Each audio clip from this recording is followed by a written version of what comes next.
गाउँमा छु, सुकिदार गाउँपालिका। आज दसैँको दिन टिका लगाइयो, त्यसपछि यसो घुमघाम। यो मदन भण्डारी हाइवे प्रोजेक्ट रहेछ। घरतिर नेट चल्दैन, त्यही भएर यता अलि डाँडातिर आएको। यो चाहिँ मेरो ब्याकग्राउन्डमा यो पारि मेरो घर छ, अनि त्यो छिमेकी घरहरू छ पारि, त्यो बाटो पनि रहेछ उता। यस्तो छ मेरो गाउँको अवस्था अहिले। प्रोग्रेस छ, हुँदैछ अझै। यो चाहिँ तालालाङ पारि, खोलादेखि पारि। यो तलको चाहिँ हामी माछा मार्ने खोला, सानो हुँदा कहिले पनि मार्छौँ। यस्तो छ अहिले।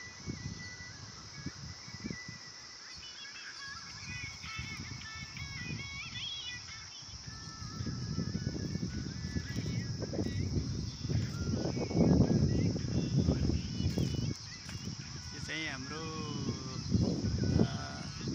के अरे राप्ती नदीको सिरानी भन्दा पनि मिल्यो यसलाई।